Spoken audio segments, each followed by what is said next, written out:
Hello friends, நீ நான் காதல் என்ற எபிசோடில் என்ன நடக்கலாம் அப்படிங்கிறத பற்றி பார்க்கலாம். இன்றைக்கான எபிசோட் இன்ட்ரெஸ்டிங்கான எபிசோட் அப்படின்னு சொல்லலாம். ராகவ் அந்த பிரேக் பிடிக்காத காரை ரொம்ப பதட்டத்தோடு ஓட்டிகிட்டு போய்கிட்டு இருக்காங்க. முரளி ஒரு பக்கத்து காரை திறந்து வெளியில் குதிச்சிடலாமான்னு யோசிக்கிறாங்க. இப்போ ராகவ் அஞ்சலி கிட்ட அந்த விஷயத்தை அப்படியே சொல்லிடுறாங்க. அது கேட்கும்போதே முரளி வந்து அப்படியே வெளியில் குதிச்சிடுறாங்க. அப்புறம் ராகவும் காரை நிறுத்திடுறாங்க. அஞ்சலிக்கு எதுவும் ஆகலை அப்படிங்கிற மாதிரி பார்க்குறாங்க. ஆனால் ராகவ் முரளி கிட்ட கரெக்டாக கேட்டுறாங்க. நான் இந்த விஷயத்தை சொன்னதுமே எப்படி நீங்கள் வெளியில் குதிச்சிங்க அப்படிங்கும்போது முரளி வந்து அது இதுன்னு சொல்லி உளர்றாங்க.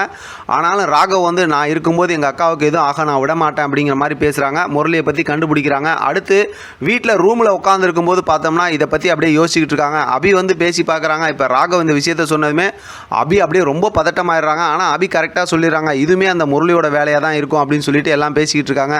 ராகவ்கிட்ட பேசி முடிச்சதுக்கப்புறம் அபி போய் படுத்துடுறாங்க. இப்போ ராகவ் வந்து நான் ரொம்ப மன கஷ்டத்தோடு இருந்தேன், ஆனால் உன்னை பார்க்கும்போது எனக்கு அந்த கஷ்டம்லாம் போயிடுது அபி, நான் உன்னை மிஸ் பண்ணவே மாட்டேன், உன் மேலே எந்த சந்தேகமும் எனக்கு இல்லை, ஆனால் நான் அதை வேலண்டைன்ஸ் டே அன்னைக்கு சொல்லுவேன் அப்படிங்கிற மாதிரி சொல்கிறாங்க. இப்போ தான் ஆஃபீஸில் நம்ம ப்ரொமோவில் பார்த்த மாதிரி அந்த மோதிரத்தை வச்சு எப்படி அபிகிட்ட ப்ரப்போஸ் பண்ணுறது அப்படின்னு சொல்லி அப்படியே சொல்லி பார்த்துக்கிட்டு இருக்கிறாரு. ஆனால் இதெல்லாம் பின்னாடி இருந்து பார்த்தோம்னா லாவணியா பார்த்துடுறாங்க. சூப்பரான மூமெண்ட்டாக இருக்குது. லாவணி அப்படியே அழுதுகிட்டே இருக்கு. அடுத்து பார்த்தோம்னா அங்கே சுந்தரி மென்டல் சுந்தரிக்கு ஃபோன் பண்ணிடுறாங்க. கூட பார்த்தா மென்டல் முரளியும் இருக்கிறாங்க. இந்த விஷயத்தை சொன்னதுக்கப்புறம் சுந்தரி இருந்துக்கிட்டு நான் என் உயிரை பணையை வச்சு இங்கே வந்திருக்கேன், கண்டிப்பாக ஒன்றும் பண்ண முடியாது, நான் பாரு என்ன பண்ணுறேன்னு சொல்லிட்டு அடுத்து அவங்க வந்து லாவணியா கிட்ட சொல்கிறாங்க. இதை முரளிக்கிட்டையும் சொல்கிறாங்க. முரளி வந்து ரொம்ப பதட்டமாகறாங்க. நம்ம ஏற்கனவே போட்டு வச்சு அந்த திட்டத்தை இப்போ செஞ்சிட வேண்டியதான்னு சொல்லி ரெண்டு பேரும் அவங்க திட்டம் சம்மந்தமாக பேசிக்கிறாங்க. அடுத்து ஏதோ ஒரு பெரிய பிரச்சனை கொண்டு வர போகிறாங்க. நமக்கு தான் தெரிஞ்சதானே ராகவ் வந்து ப்ரப்போஸ் பண்ணுறதுக்கு அபி வந்து ஏற்றுக்க மாட்டாங்க. கண்டிப்பாக இவங்களுக்குள்ளார வந்து அதாவது ஒருத்தர் சொல்லிக்கிட்டாங்கன்னா சமாதானம் ஆகிட்டாங்கன்னா தான் கதையை முடிஞ்சிடும்ல. அதனால் நம்ம எதிர்பார்த்த மாதிரி தான் ஏதோ அடுத்து பிரச்சனை கொண்டு வர போகிறாங்க. அடுத்து இங்கே பார்த்தோம்னா அனு வந்து கிச்சனில் வேலை செஞ்சுட்டு இருக்காங்க.